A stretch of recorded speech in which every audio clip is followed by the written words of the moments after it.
Coach, good morning. Good morning. All right, everyone. We're going to get started here. We have with us head coach Mike Rhodes from the VCU Rams, along with Ace Baldwin Jr. and Brandon Johns Jr. We're going to open up with a statement from Coach. Coach, you want to start? Glad to be here. We're excited. Really proud of our guys yesterday and their effort, their approach going into the Davidson game. And I thought we played the right way. Watching the tape last night, we really shared the basketball, so we got to continue to do that. So everything starts with our defense, but when we have some offensive efficiency, that's when we're playing at our best. So really proud of how we started the conference tournament. We have a heck of a opponent in St. Louis. We've had two great battles with them this year, and we were fortunate to win both of them. And we know we got our hands full to continue on in this tournament. So we're happy to be here, but we have work ahead of us, and we're excited to do it. All right, we are going to open the floor up to questions for Ace and Brandon. If you have a question, please raise your hand. We have microphones. And then please make sure you state your name and affiliation. We're going to start here in the front.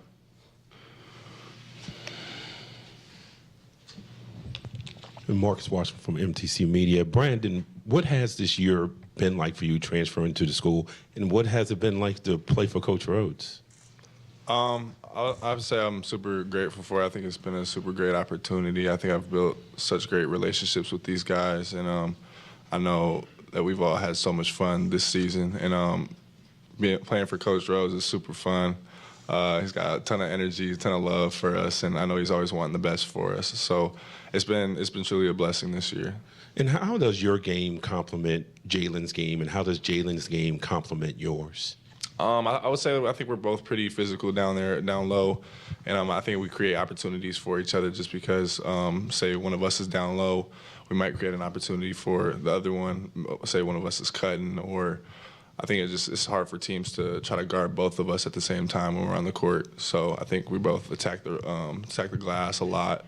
We're both aggressive down low. I think we're both really just confident in our games. I think it's a problem for other teams. We'll take a question in the back. Lane Casadante with CBS 6 in Richmond. For Ace, the first game against them, you went off for 37. The second game, you guys had 6 players in double figures. Can you get jacked up as a team because you shot so well personally, and then as a team against them in the second game? Can you get excited about that, knowing that you have another opportunity to possibly do it again tomorrow? Yes, I say we just gotta just be us. That's all. Down here on the right-hand side.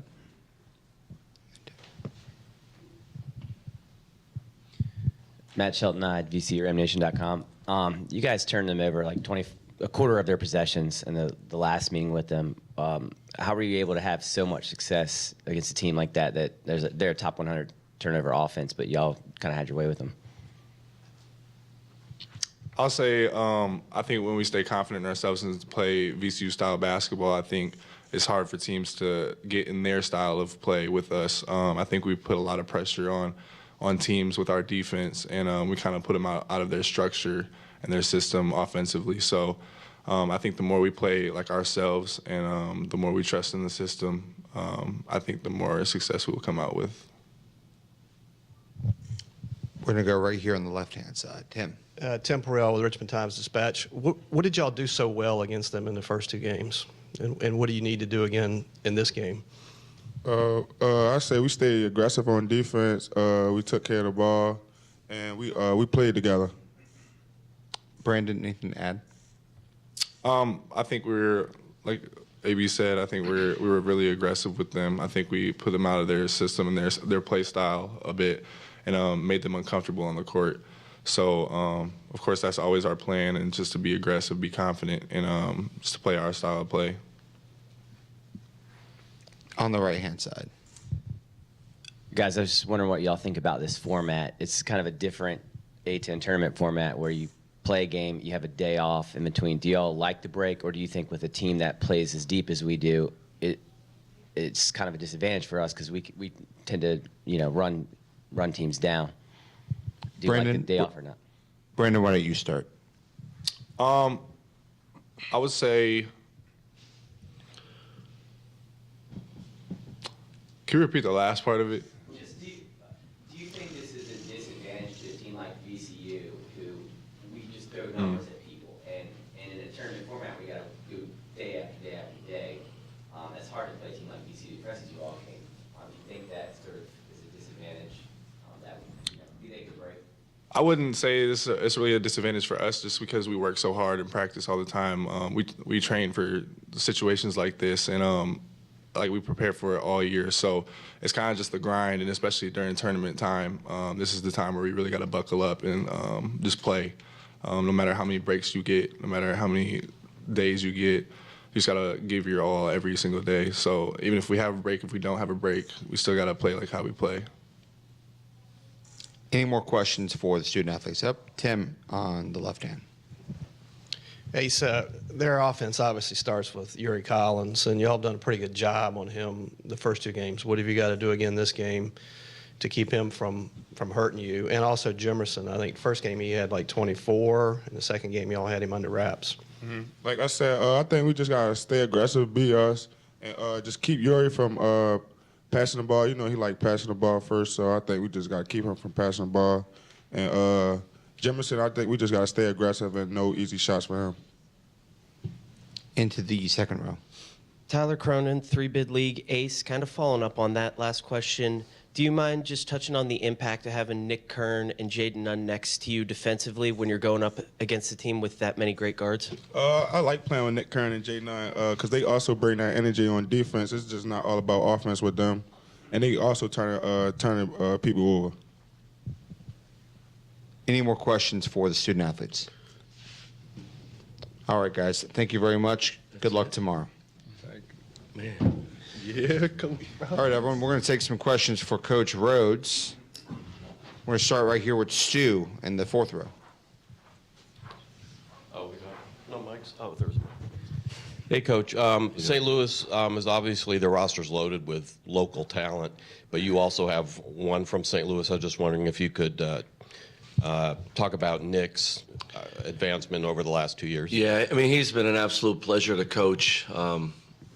All about the right stuff. He's from a winning high school program and had to pay his dues in that program. So I think when he got to VCU, he realized I gotta earn my minutes. I gotta earn my stripes, and he's done that by being so coachable and working really hard and finding his role.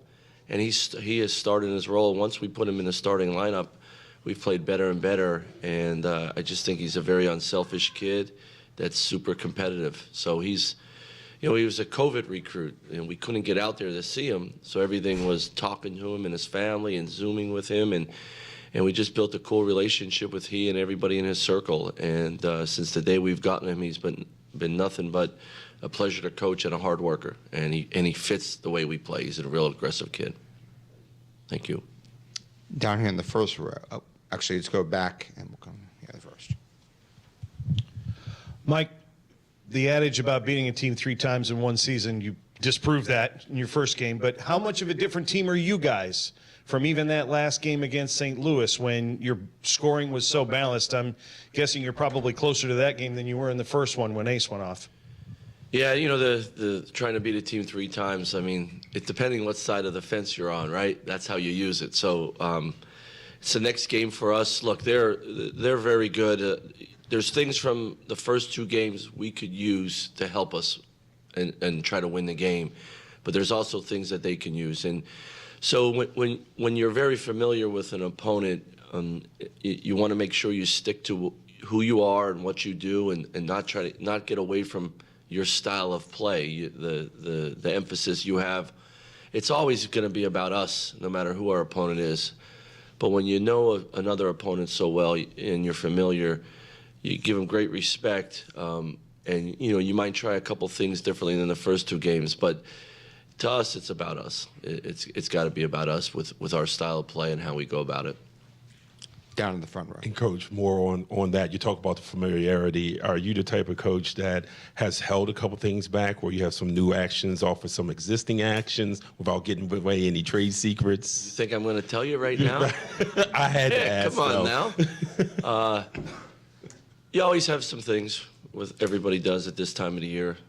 Without a doubt, we've practiced them, and I worked for a guy by the name of Hal Nunley at Randolph-Macon College. I was his assistant at 22 and 23 before I became the head coach there, and I learned a lot from him going in the late season. And you have a couple things in your back pocket you hold on to.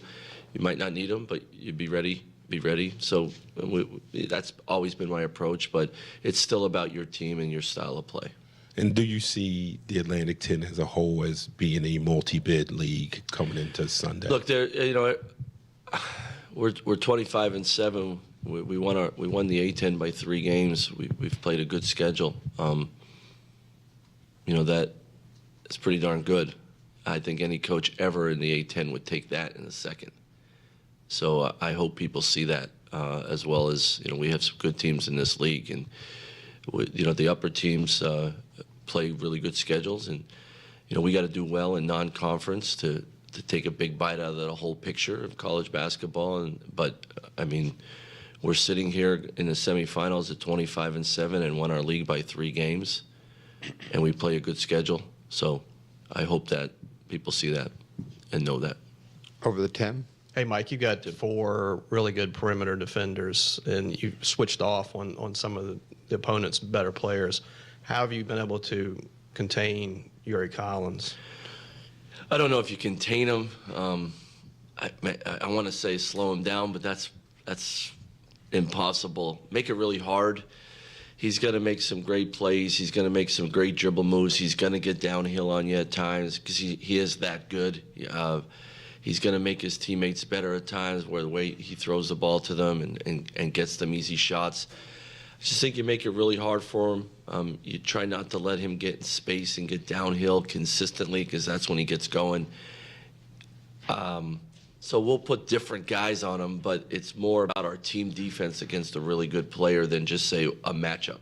That's important. Don't get me wrong. We have some guys that can guard some good perimeter players, but you got to guard a really good player with five guys, not just one.